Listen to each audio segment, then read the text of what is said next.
I came to celebrate your graduation, and this is how you greet me.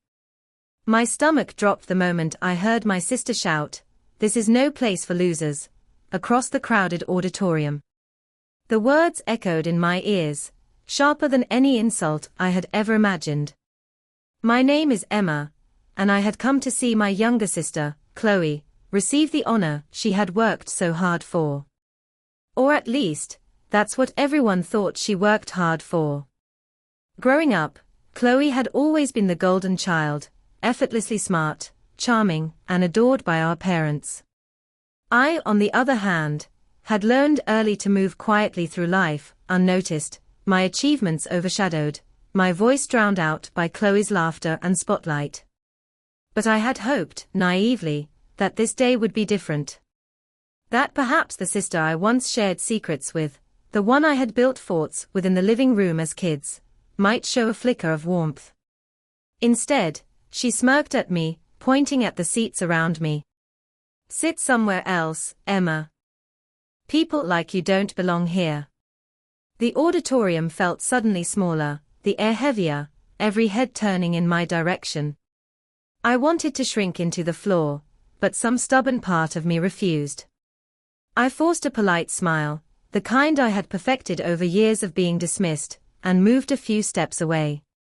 Our parents sat frozen, their expressions a mixture of embarrassment, and I realized with a pang, relief that it wasn't them on the receiving end this time. Chloe leaned back, clearly enjoying the spectacle, as if the humiliation she'd dished out for years was finally being repaid in social currency. And yet, something about the scene unsettled me. It wasn't just Chloe's cruelty, it was the ease with which she executed it, the way she seemed to command the room without anyone questioning her.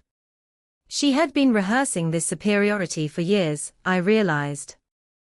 Every family dinner, every school event, every casual comparison, they had all been tiny rehearsals leading to this grand performance. I slid into the far corner, trying to hide the churn of anger and disbelief inside me. The tassels on her cap shimmered in the stage lights, a crown for a queen who had declared me unworthy before the world. But even as I watched her bask in applause, a quiet, dangerous thought took root. This wasn't just about hurt feelings anymore. It was about fairness, recognition, and maybe, revenge. For the first time in years, I didn't feel small. I didn't feel invisible.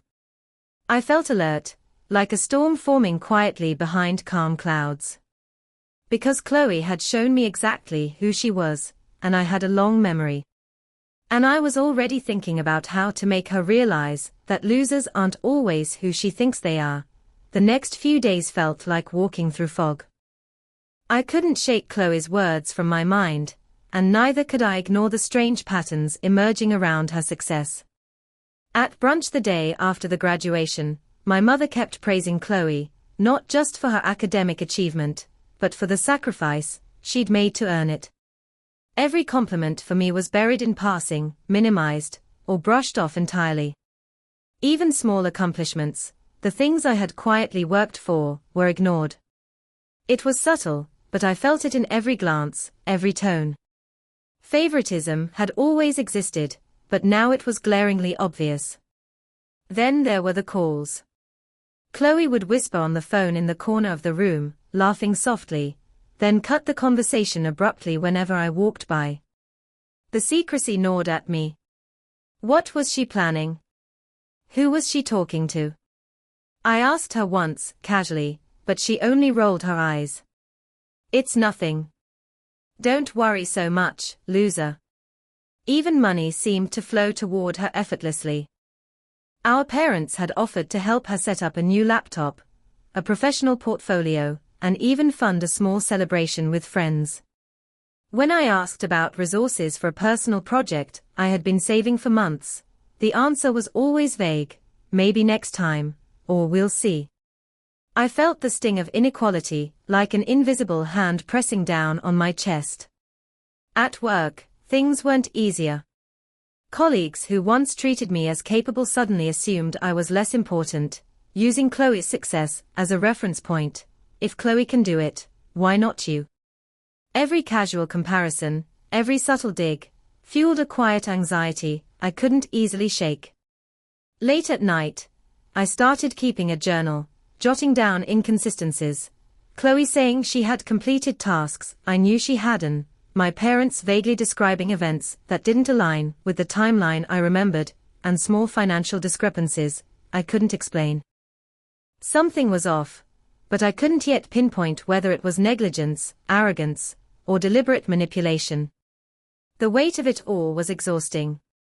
I caught myself replaying every interaction, measuring tone and word choice, questioning whether I was overreacting or simply hypersensitive. Sleep came in fitful bursts, and I often woke in the middle of the night, heart pounding, replaying Chloe's jeers and my parents' approving nods. And yet, beneath the frustration and hurt, a spark had been lit, a quiet awareness that the world I thought I understood might not be what it seemed. Chloe's confidence, our parents' indulgence, and the unequal treatment hinted at something bigger. Something deliberate. I didn't know the full picture yet. But I could feel it forming, a pattern of deceit, a favoring of Chloe, and the slow realization that the sister I had once admired might not just be competitive. She might be actively working against me. The unease settled in my bones. Something had shifted in our family, and I was beginning to suspect that my role as the loser wasn't accidental. It hit me like a punch I couldn't dodge. I had been sensing it for weeks, the favoritism, the secretive calls, the hush-hush financial decisions, but nothing prepared me for the truth. Chloe hadn't just shouted insults at my graduation, or laughed behind my back. She had been systematically sabotaging me, making sure that my failures looked like my own doing while her victories shone brighter. The first undeniable proof came unexpectedly. A friend from my workplace messaged me a screenshot of an internal email I hadn't been copied on, a report I had spent weeks preparing. The email, which had been subtly edited before distribution, credited Chloe with my work, presenting it to senior management as her own achievement. I stared at the screen, my chest tightening, disbelief rooting me to the spot. She had stolen my efforts, my recognition, and probably every chance I might have had for promotion. My hands shook. I wanted to scream. I wanted to march straight into the office and confront her, but fear of further embarrassment kept me rooted. I felt an icy surge of rage, mingled with the sharp sting of heartbreak. This wasn't just sibling rivalry, it was betrayal on the deepest, most personal level. Someone I had trusted implicitly, someone I had once shared every secret and every hope with, had deliberately worked to humiliate me, to place herself above me. It wasn't just at work, either. Digging deeper, I discovered subtle manipulations at home. Chloe had convinced our parents to divert money that had been intended for my personal education fund toward her career development. Even family opportunities one had once assumed were joint had been quietly seized by her under false pretenses. My achievements, my plans, my life, everything had been subtly redirected to serve her image of superiority. I sat in my apartment for hours, staring blankly at the wall, my mind replaying every interaction. Every compliment I had been denied, every raised eyebrow from my parents, every smug comment Chloe had made, it all now made sense. The so-called accidents weren't accidents at all. They were carefully orchestrated steps in her campaign to ensure that the world, and our family, saw me as the loser she loved to ridicule. And yet, despite the fury, a part of me remained eerily calm. A seed had been planted, a quiet certainty that I could turn this around. She had shown her hand too openly, underestimated me too deeply. Every act of betrayal left a trail, and I intended to follow it. I realized something chilling. If Chloe thought this would break me, she was wrong. My heartbreak was now a weapon. My rage was no longer blind, it was focused. And the sister, who had called me a loser, was about to discover that the real loss wouldn't be mine, but hers. I didn't know yet how I would strike back, but one thing was certain: I was done being invisible. And Chloe was about to pay for underestimating me. I spent that night awake, replaying every moment, every slight, every stolen opportunity. The betrayal wasn't just Chloe's, it was the quiet complicity of our parents, the way they let her rise while I was left in the shadows. My chest ached with the weight of years spent being overlooked, dismissed, and humiliated. But somewhere beneath the heartbreak, a spark ignited, a spark I had buried for too long. It came suddenly, in a moment I'll never forget. I was scrolling through my work emails, reviewing the report Chloe had claimed as her own. For the first time, I traced the edits, the timestamps, the small details that only I could have known. Every manipulation, every tiny lie, every unjust advantage she had taken was documented, tangible. And I realized, she had left herself exposed. Her arrogance had blinded her to the fact that I wasn't helpless. I had evidence. I had memory. I had patience. A wave of clarity washed over me. This wasn't about revenge born from spite. It was about reclaiming what was mine, asserting my worth, and restoring the balance that had been so cruelly disrupted. Chloe had underestimated me, counting on my silence, my self-doubt, my unwillingness to confront the storm. But silence wasn't my only option anymore. I could fight back, and I could do it smartly. I thought of every night I had spent feeling invisible, every celebration I had missed, every opportunity that had been subtly stolen. The pain of all those years transformed into a quiet determination.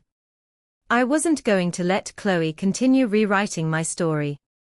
I wasn't going to let her define me as a loser. I started making a list. Not just of what she had taken, but of what I could use: emails, edits, witnesses, financial documents, conversations, all breadcrumbs she had left. Each piece was a potential weapon, and I would wield them carefully, methodically, with precision. And then I realized something even more profound. This wasn't just about Chloe or my parents. It was about me stepping into my own power, for the first time fully aware of my intelligence, my resourcefulness, and my resilience. The hurt had taught me, but it would not define me. I was done being the shadow in someone else's spotlight. By the time dawn crept through my window, the decision was made. I would not confront her blindly. I would plan. I would gather the truth and strike at the moment she least expected. The sister who had mocked me, the parents who had overlooked me, they had all shown me exactly who they were. And I would use that knowledge to ensure the scales finally tipped in my favor. For the first time in years, I felt a strange mix of calm and fire. The storm inside me had a purpose now. And Chloe. She had no idea it was coming. I didn't confront Chloe. Not yet. That was the hardest part, pretending nothing had changed while everything inside me had. Step 1 was silence. I stopped reacting. No arguments. No emotional messages. When Chloe bragged in the family group chat about new opportunities after graduation, I sent a single thumbs up. When my parents praised her ambition at dinner, I smiled and passed the salt. The calmer I became, the more confident she grew. She mistook my quiet for defeat. That mistake gave me time. Step 2 was proof. I began organizing everything: the original versions of my work reports, file metadata showing creation dates, email threads where Chloe had asked me for help before submitting my work as hers. I backed everything up: cloud, hard drive, even printed copies. I requested internal logs from IT under the guise of a portfolio audit. They showed exactly who uploaded what, and when. Chloe's name was everywhere. So was mine, buried underneath. Step 3 was witnesses. I reached out quietly to 2 colleagues I trusted, people who had seen me work late nights, while Chloe took credit the next morning. I didn't accuse her outright. I just asked careful questions. Do you remember who led that project? Do you remember who stayed after hours? Their answers matched my records. I asked if they'd be willing to speak, if necessary. Both hesitated, then agreed. Step 4 was the trap. Chloe loved attention. She especially loved public praise. When she announced she'd be giving a post-graduation presentation at work, highlighting her journey and key projects, I encouraged her. Loudly. I even helped her prepare, feeding her confidence while quietly noting every claim she made. Claims I could prove were lies. She practiced in front of me once, smiling as she spoke about overcoming challenges alone and leading critical initiatives. I nodded, heart pounding, as she unknowingly rehearsed her own exposure. You've really earned this, I told her. She smirked. Some people are just meant to win.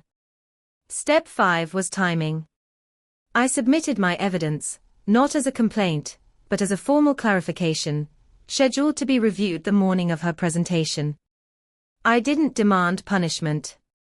I didn't raise my voice. I simply asked one question in writing. Can you confirm ownership of the projects being presented today? That was it. No drama. No accusations. Just truth, waiting. The night before the presentation, Chloe slept soundly, convinced she was untouchable. Our parents texted me about how proud they were of her. The same sister, who had shouted, "This is no place for losers," now stood on the edge of everything she thought she deserved.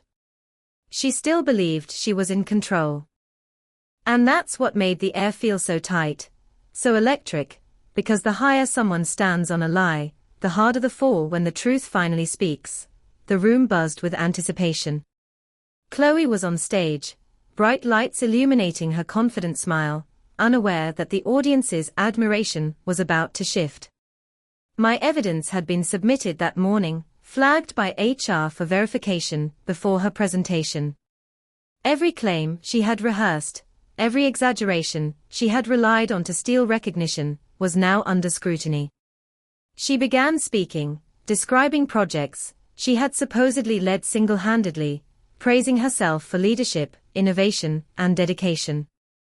I sat in the back, heart pounding, pretending to scroll on my phone, each sentence she uttered confirming the lies I had documented. Then came the interruption.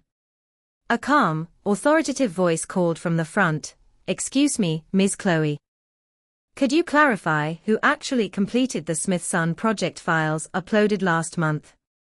The room froze. Chloe's grin faltered. She glanced at the HR manager standing nearby, holding the logs, emails, and timestamps I had gathered. We, she stammered, searching for words that didn't exist. My colleagues, the witnesses I had quietly prepared, stepped forward. They corroborated every detail. Late nights, I had worked alone, emails Chloe had sent requesting my assistance while presenting it as her own, metadata showing my authorship. Every lie she had built her image on crumbled, piece by piece, in front of the entire office. The audience murmured in shock. Whispers filled the room as people realized that the golden, untouchable sister was not as flawless as she appeared.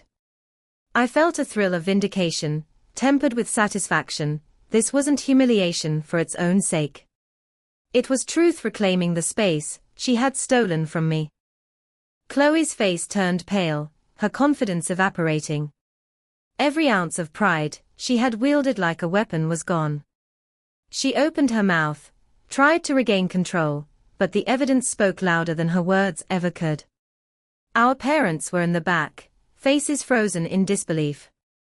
The family that had always praised Chloe for her superiority now realized the cost of favoritism. Their golden child had built success on deception, and they had enabled it. By the end of the meeting, HR confirmed my authorship and credited me for the projects in question. Chloe was reprimanded for misrepresentation, her promotion and presentation cancelled. The applause I received was quiet, but meaningful, colleagues acknowledging not just my work, but my patience, diligence, and courage. As I walked out of the conference room, Chloe avoided my eyes. Our parents followed silently, no comforting words, no apologies. The sister who had shouted, "This is no place for losers," had just discovered that the real loser wasn't me, it was her. I didn't gloat. I didn't need to. I simply felt the weight lift from my chest. The storm I had quietly built had struck with precision, and justice, long overdue, had been served. For the first time in years, I felt seen, respected, and untouchable. And Chloe. She would never forget the lesson. Underestimating the quiet one is the biggest mistake a winner can make. The weeks after Chloe's downfall were quiet but intense. She retreated into herself, avoiding colleagues, friends, and even our parents, who now saw clearly how blind favoritism had enabled her lies. Her once perfect image had crumbled, leaving her scrambling to rebuild a reputation that no one would trust again. Every brag, every casual insult she had thrown at me, echoed back in her own ears, proof that arrogance without integrity is fragile and temporary. I, on the other hand, felt lighter than I had in years. My work was finally recognized, my reputation restored, and the respect I had long been denied was no longer something I had to demand, it was earned, undeniable. Even our parents, who had overlooked me for so long, began to treat me differently. There were no apologies, no sudden praises. Just recognition. Just acknowledgement that I was not, and never had been, a loser. Life felt different. Every achievement I now claimed was mine entirely, no one could overshadow it. I invested in projects I had always dreamed of, traveled for workshops, and even started mentoring young colleagues, who reminded me of the quiet determination I once carried alone. I realized that reclaiming my success wasn't just about Chloe, it was about me stepping fully into my own power. Chloe eventually reached out, not with an apology, but with an attempt at reconciliation. I listened politely, offered measured words, but inside, I felt no desire to return to the shadows. The sister who had mocked me now had to reckon with her own mistakes, while I moved forward freely, strong and unshakable. To everyone watching this story, have you ever faced someone who tried to steal your place, belittle your achievements, or rewrite your story? Have you ever been made to feel small in the very space you deserved to shine? Share your experiences in the comments. Let's remind each other that betrayal can be endured, overcome, and turned into a source of strength. If you want more stories of justice, clever revenge, and triumph against the odds, make sure to subscribe and hit the notification bell, because sometimes the quietest, overlooked person is the one who rewrites the ending. And remember this, the sister who shouted, "This is no place for losers," thought she was untouchable, until the quiet one she mocked became the storm that no lie could withstand.